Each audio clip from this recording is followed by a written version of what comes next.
Всем привет! Вы на канале Деломастера Боится. Сегодня мы рассмотрим вопрос, как избавиться от дикого хмеля, который растет в труднодоступных местах. У меня он под забором, его оттуда тяжело выполоть, и когда он оплетает сетку, тяжело вырезать.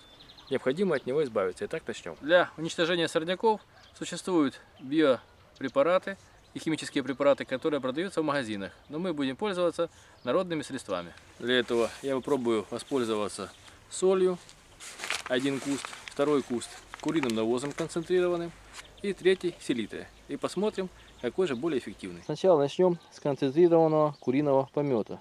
Берем пол-ведра куриного помета и заливаем пол-ведра воды. Воду берем обычную крановую, желательно теплую, чтобы быстрее он растворился. Хорошо перемешаем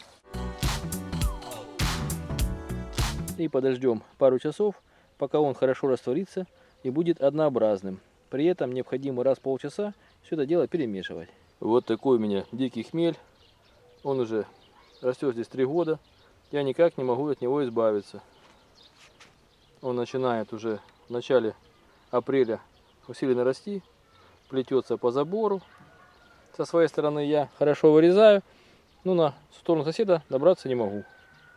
Там у него и так много бурьяна, и поэтому он с ним не борется. Необходимо что-то сделать, чтобы он здесь не рос и не глушил мне малину, которая очень любит свет. После того, как куриный помет настоялся в течение пару часов, берем небольшую емкость и будем пробовать поливать второй куст для сравнения с тем. Еще раз перемешиваем.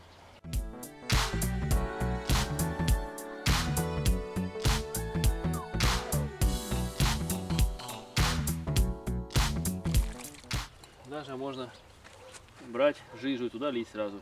Затем водичкой хорошо промыть. И если участок земли, который вы будете обрабатывать, в дальнейшем не пригодится для посадки других растений, необходимо его обработать солью. Для этого берется обычная поваренная соль и вода. На 800 грамм воды берем 200 грамм соли, перемешиваем и этим раствором польем куст.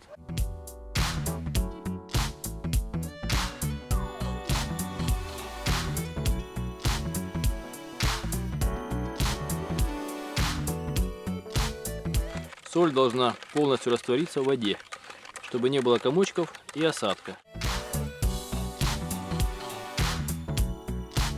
После этого полученным раствором поливаем обильно корень растения.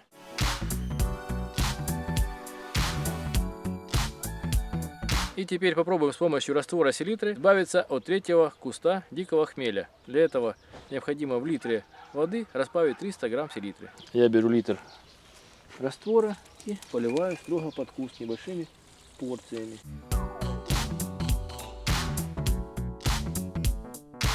Для лучшего эффекта можно взять распылитель и нанести этот же раствор на листья уничтожаемого сорняка. После этого осталось подождать несколько дней для того, чтобы сравнить результат уничтожения сорняков 3 препаратами. Вот прошла неделя после поливки дикого хмеля ядовитыми веществами. Итак, посмотрим, что же получилось. Первый экземпляр, который был полит куриным навозом, еще местами живой. Есть сухие ветки, но очень мало. Стал хуже расти, они подосыхали, но еще остались отдельные участки, которые не умерли. Второй куст, который был полит соляным раствором, почти весь погиб. Ветки засохли, остался один маленький вот росточек, но корень держится плохо, значит соляной раствор действует. И посмотрим третий куст, который здесь был в малине и был политый раствором селитры. Видно, что он почти весь пропал, но также есть 2 или 3 еще свежих ростка. Но в принципе селитра подействовала.